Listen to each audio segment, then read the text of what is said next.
여사도 사과하면 야당의 프레임이 말리는 거다 뭐 이런 주장하시는 의원들도 계시잖아요. 그쵸. 하나의 이 표를 사는 건데 국민들한테 이 약한 모습도 때로는 숙이는 모습도 보여드려야 국민들도 마음이 가는 거 아니겠어요? 저는 그런 의미에서라도 좀 여사께서 한번 입장 표명하시는 게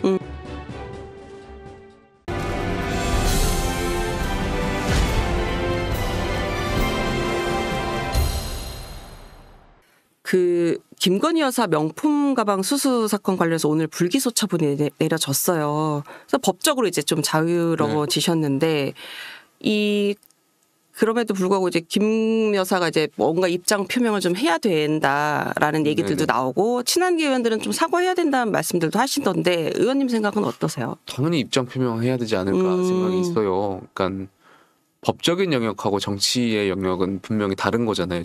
저희는 정치를 하는 사람들이고 법적으로 이제 불기소가 됐으면 그리고 무혐의 처리가 됐으면 어쨌든 그 명품백을 받은 과정들 국민들이 봤을 때는 좋지 않은 시선들이 있는 거잖아요. 그리고 물론 그게 몰카 공작이든 여사를 곤란하게 하게 할 의도로 했든 떠나서 어쨌든 그 장면이 남아 있는 거기 때문에 거기에 대해서는 국민들께 한번 여사로서 입장을 말씀드리고 행동하는 것이 여사를 위해서도 더 좋지 않을까에 대한 생각이 있죠. 그러니까 그러한 일련의 해명 없이 물론 대통령께서 사과를 관련해서 언급을 유감도 말씀하시고 했던 걸로 기억하는데 본인께서 직접 하시지 않고 계속 다른 행보들이 언론을 통해서 나오는 거 보면 국민들이 봤을 때는 계속 비호감도가 쌓일 수밖에 없는 것 같아요. 이게 당내 전체적인 좀 기류가 의원님이 생각하시는 이런 분위기로 흐르는 건가요? 제가 이걸 왜 여쭤보냐면 권영세 의원님도 그렇고 윤상현 의원님도 그렇고 점점 그러니까 뉘앙스가 이렇게 좀 얘기가 나오고 있더라고요. 여사님이 언젠가 입장 표명은 하실 거다. 근데 이제 시점이 문제다. 뭐 요렇게 조금씩 뉘앙스가 바뀌는 느낌을 저는 조금 받았거든요. 네, 그게 일단 의원들이 주말이면 지역구 갔다 오시잖아요. 지역구 가시면 일단 다 들으실 거예요. 국민들의 목소리가 다 비슷하실 것 같아요. 여사에 대한 비판, 뭐 당원분들 저희 지역 같은 경우는 당원분들이 여사께서 입장 표명하셨으면 좋겠다라는 이야기. 제가 작년만 하더라도 여사에 대한 비판을 했을 때 당원분들이나 아니면 어떤 분들이 여사 비판 좀 덜 했으면 좋겠다 이런 얘기 있었는데 오히려 이번에는 저한테 여사에 대한 이야기를 먼저 좀 해달라고 요구하시는 당원들이 많거든요. 저만 느끼시는 것이 아니라 의원들이 다 각자의 지역구에서 듣고 다시 여의도로 모이시기 때문에 다 비슷한 생각들을 하실 거라고 생각이 들고. 포천 자평은 특히나 여당세가 강한 곳인데. 여당세 강한데도 저희 지역도 왜냐하면 이것이 결국에는 윤석열 정부에 대한 부담이 이어질 거라고 보여지고 국정 지지율이 지금 계속 높게 나오지 않는 이유 중에 하나가 여사에 대한 비판도 분명히 있기 때문에 어쨌든 임기 절반이 넘어가지 않은 상황이니까 여사가 입장 표명하고 한번 털고 가면 다시 한번 이제 지지자들도 그렇고 힘을 실어주고 대통령도 그걸 이제 발판으로 조금 다시 한번 탄력받아서 좀 국정 운영했으면 좋겠다. 그것도 그런 것 같고 제가 정치하면서 짧은 정치 경험이지만 느꼈던 것 중에 가장 무서운 표가 동정표인 것 같아요. 동정표. 그러니까 우리 국민들은 약한 사람의 마음이 더 가고 그렇다고 느껴지거든요. 뭔가 정쟁에서도 마찬가지인 것 같아요. 강대강으로 대치할 때 보다 명분 있는 쪽, 보다 약한 쪽에 국민들이 손을 들어줬던 게 우리 국민의 그러한 큰 뜻이었던 것 같은데 제가 최근에 저 35살인데 친구들하고 이제 얘기하다 보면 민주당 진짜 너무하지 않냐. 막 법안도 자기들 마음대로 통과시키고 때로는 그 최근에 그 인권위원들 여당 몫은 부결시키고 야당 몫을 이거는 진짜 완전히 그 국회 룰을 깬 거 아니냐. 비상식의 의원님 되게 어디 방송 나와서 말씀하시는 거 봤는데 굉장히 그래서 비상식의 영역이다. 격양됐어. 이건 진짜 완전히 눈 뜨고 코 베인 거다. 제가 말했는데 제 친구들 또래 분들이 30대 중후반들 그런 얘기를 하더라고요. 근데 대통령하고 여사가 너무 강하다. 당신들이 소수당이고 당신들한테 동정의 표를 주려고 하더라도 강대강 대치고 이어지고 대통령이 절대 야당한테 또 여사가 절대 사과하지 않고 야당과 뭔가 계속 대척점에 있는 게 동정의 손길이 안 간다라는 말을 하더라고요. 물러서지 않는 느낌이. 때로는 여사도 사과하면 야당의 프레임이 말리는 거다 뭐 이런 주장하시는 의원들도 계시잖아요. 물론 정치공학적으로 그분들의 말이 맞으실 수도 있겠지만 네. 그것보다는 결국에는 정치라는 것이 사람의 마음을 사는 거잖아요. 네.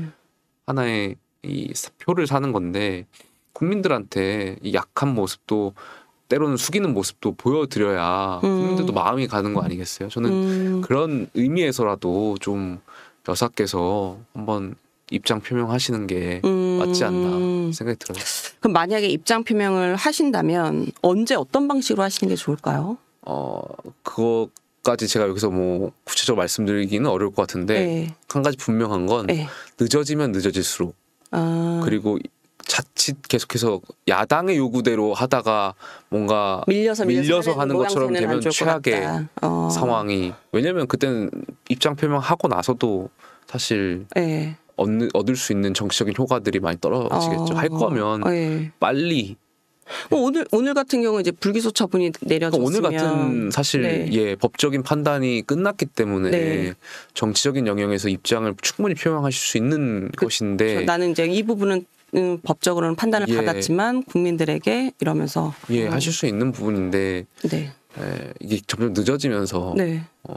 늦어지면서 하게 되면 사실 효과가 많이 떨어질 거라고 생각됩니다. 진정성도 많이 퇴색될 거라고 생각합니다. 오늘 만찬에서 원내 차원에서 그런 제안을 하기는 어려울 분위기일까요? 뭐 상임위 간사분들 다 가시고 추경분들 다 비슷한 생각이실 거라고 생각돼요. 저는. 그리고 진부한 얘기일 수도 있는데 네. 대통령께서 이제 제2부속실 설치하시겠다라고 네. 이제 저희가 바꿨잖아요. 네. 네. 그리고 특별감찰관 설치하시겠다고 했잖아요. 이거 벌써 2년 넘게 그러니까. 안 되고 있으니까 빨리 좀 하셨으면 좋겠다는 생각이 있어요. 저희가 지난 대선 때 문재인 정부 비판했던 것 중에 하나가 특별감찰관제가 이제 박근혜 정권까지만 있었으니까 문 대통령께서 임명 안 하셨잖아요. 맞아요. 굉장히 많은 비판했었거든요. 근데 그때 저희도 대선 당시에 우리 정부는 다를 거라고 말씀하면서 이제 특별감찰관 임명하겠다라고 공언한 바가 있는데 지금까지 안 하고 있는 거잖아요. 그러니까 국민들이 보시기에는 여기 대통령 되기 전과 대통령 되기 후가 다른 건가 이렇게 하면서 계속 그 의혹들이 막 확산되는 것 같아서 이 역시 좀 부속실 설치하고 특별감찰관제도 좀 빨리 임명해 주셨으면 좋겠다는 말씀드리고 싶고 민정수석실 저희가 새로 만들었잖아요. 네. 민정수석실이 제대로 작동하고 있는지도 한번 점검을 해봐야 될 것 같아요. 민정이라는 기관이 지금 글쎄요 여사와 관련해서 뭐 굳이 여사 뭐 민정수석실에서 다 관리하는 거 아니겠지만 어쨌든 그러한 친인척 관리라든지 전반적인 역할도 하고 있는데 지금 많은 국민들이 여사에 대한 비판점이 높아지는 가운데 민정수석실이 작동을 잘 하는지도 한번 대통령실 내부적으로 판단해야 되지 않을까 생각이 듭니다. 일단 그럼 제2부속실이 만들어지면 여사에 관련된 이런 논란도 좀 수그러드는 역할을 할 수는 있다고 보세요? 일단은 어느 정도 명분은 있을 거라고 생각해요. 명분은 그리고 있다. 제2부속실 설치가 된다라는 것은 국회 운영위에서 들여다볼 수 있는 거잖아요. 그렇죠. 그러니까 언제든지 감시를 받을 수 있다라는 어쨌든 그런 눈치라도 보는 그런 견제에 대한 그런 역할이 있기 때문에 아무래도 조금은 저는 사실 이 제2부속실 건 같은 경우에는 이미 1부속실에서 여사 관련된 업무를 하시는 분들이 계시잖아요. 네네. 그럼 여기서 이제 몇 분만 사실 2부속실의 인원이 그렇게 많이 역대도 많이 있지는 않았기 때문에 몇 분만 충원을 해서 2부속실을 만들면 될 것 같은데 너무 단순한 생각일 수도 있는데 공간 부족으로 못 만든다라고 하는 그 말씀도 국민들이 봤을 때는 아니 왜 공간이 부족해요. 결국에는 우리 정부가 소통하겠다고 용산으로 나오면서 대통령실 이전했던 것도 우리 정부잖아요. 그렇죠. 근데 거기다 대고 우리가 이전했는데 제2부속실을 만들 수 있는 공간이 부족합니다라는 논리로 늦어지면 국민들이 봤을 때는 설치 안 하겠다라는 건가? 시간 끄는 건가? 이런 생각이 들 수밖에 없는 거죠. 그래서 좀 참모분들이 예민하고 말 한마디 할 때도 좀 민감하게 하셨으면 좋겠어요. 그렇죠. 민심에 대해서 반응하거나 민심과 소통하는 데 있어서는 어느 때보다 좀 예민하고 민감하는 게 더 좀 필요할 것 같다 이런 생각이 좀 드는 것 같아요. 다음 걸로 가보면 이 당정 갈등 요소가 조금 끊임없이 나오는 상황인 것 같은데 이 월요일에 이 전직 대통령실 행정관인 김대남 씨 인터넷 매체 기자와 한 녹취록이 공개가 됐는데 이제 전당대회 때 이제 김건희 여사가 한동훈 후보 때문에 이제 뭐 힘들다. 그리고 이번에 잘 기획해서 한 후보 치면 여사가 좋아할 거다 이렇게 얘기를 했다는데 이 내용은 좀 어떻게 보세요? 저는 일단 이해가 가지 않는 게 그 서울의 소리인가요? 그 매체 그 해당 기자분하고 여러 차례 이미 전례가 있잖아요. 저희가 근데 아니 대통령실 참모분들이 왜 이런 분들하고 통화를 하는지가 저는 첫 번째로 이해가 안 갑니다. 그러니까 전혀 이 조심성이라든지 예민함 이런 게 없는 건가? 이 대통령실에서 근무하는 사람들 누구보다도 예민하고 민감해야 되고 이렇게 그런 걸 해야 되는데 이 그냥 기자랑 이런 사적인 대화를 하고 있다는 것이 굉장히 충격적이고요. 도대체 민정수석실과 공직기강 팀은 뭐 하고 있는지도 이제 좀 궁금하고 두 번째로는 글쎄요, 약간 솔직히 좀 안타까운 게 대통령 주변에 이런 참모분들이 있다 보니까 지금 우리가 국정 지지율이 지금 이렇게 나오는 거 아닌가에 대한 아쉬움, 그러니까 뭐 일종의 분노도 좀 있고요. 제 개인적으로. 그러니까 우리 정부가 좀 잘했으면 좋겠는데. 그러니까 하여튼 일련의 이런 넌센스한 상황들이 당황스럽고 답답할 뿐이죠.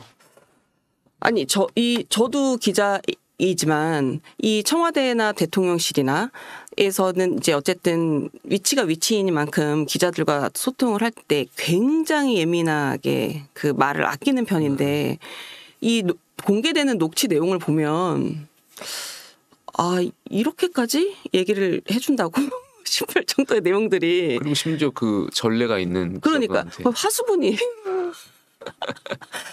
그래서 저는 이렇게 근데 이제 김종혁 최고위원은 이거 배우까지 다 샅샅이 밝혀야 된다 이렇게 주장을 하시더라고요.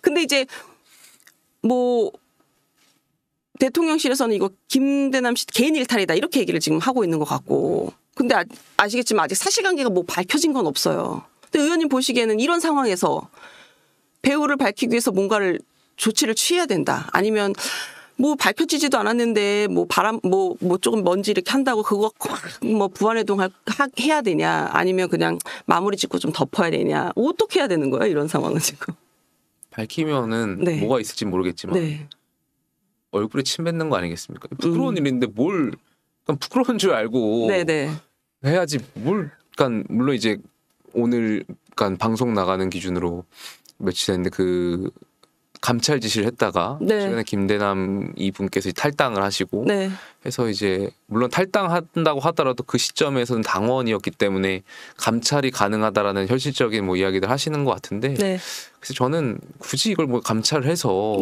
뭘 밝힐겠어요. 그러니까 결국엔 우리 얼굴에 다 침 뱉는 거잖아요. 부끄러운 줄 알아요. 저는 진짜 이 뭐 배우가 있는지 모르겠습니다만 다 부끄러운 줄 알아야 된다고 생각해요. 이런 공천 앞두고 이러한 뭐 자가 발전인지 뭐 정말 배우가 있는 건지 모르겠습니다만 진짜 말도 안 되는 저는 생각지도 못한 일들이 지금 있어가지고 당황스럽네요. 말을 제가 뭐라 못 드리겠네. 그러니까 그 한동훈 대표가 지금 말씀하신 것처럼 김대남 씨가 탈당을 하기는 했지만 탈당하기 전에 어쨌든 뭐 이 공격사주 부끄럽다라고 이제 한번 얘기를 하고 그 이후에 다시 감찰 지시까지 했어요. 근데 이거 자체가 조금 그냥 적절한 지시는 아니었다. 이게 뭔 의미가 있냐? 아니 뭐 그러니까 탈당하기 전에는 당연히 뭐 감찰 지시 하실 수 있는데 탈당이 이미 했으니 그냥 오늘 조금 전에 제가 백브리핑 과정 보니까 탈당을 했다고 하더라도 과거에는 이제 당원이었던 신분이 있기 때문에 감찰 계속 이어나갈 수 있다라는 취지의 백브리핑을 제가 봤었는데 탈당했으면 여기서 그냥 끝내는 게 맞지 않나에 대한 개인적인 생각이 있고 다만 이분이 여러 가지 이제 계속 의혹들이 있겠죠. 그 금융기관 감사인가요? 거기에 대해서 본인 스스로 거취를 결정해야 되지 않을까 생각은 있어요. 본인 스스로. 본인 스스로 그렇지 않고 감사직을 계속 갖고 있는 것도 사실 계속 의혹이 양산되는 거잖아요.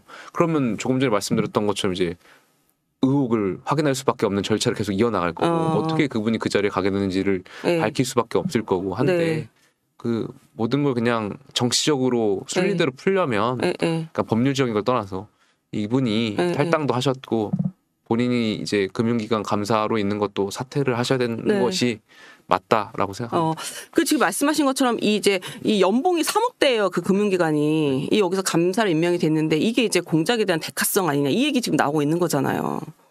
그 가능성은 지금 사실관계가 확인이 되지 않았기 때문에 저희가 알 수는 없는 상황이긴 한데 그러면 결국은 이분이 탈당하고 이 금융기관에서의 자기의 직에 대해서 뭔가 결단하지 않으면 그냥 본인 스스로 꼬리 자르기 하다가 끝나는 걸 수 있으니 그냥 여기에 대해서도 본인이 좀 결단을 빨리 내려줘야 된다. 내려오셔야 되지 않을까 생각이 들어요. 그게 모두를 위한 길이지 않을까. 모두를 위한 길이다. 적어도 윤석열 대통령 참모로서 윤석열 정부의 피해를 가지 않게 하기 위해서라면 본인 스스로가 거취를 결정하는 것이 대통령과 국민을 위한 길이지 않을까 생각이 듭니다. 이 녹취 관련해서는 앞으로도 좀 파장이 좀 있을 걸로 보세요? 계속해서 저는 파장이 있을 거라고 생각됩니다. 왜냐하면 야당이 어떻게든 사실관계를 떠나서 계속 집요하게 뭐 확대 해석해서 뭐 계속 정쟁을 유발할 것이고 저는 뭐 여러 가지로 여러 방면으로 좀 계속해서 뭐 물고 뜯지 않을까 생각합니다.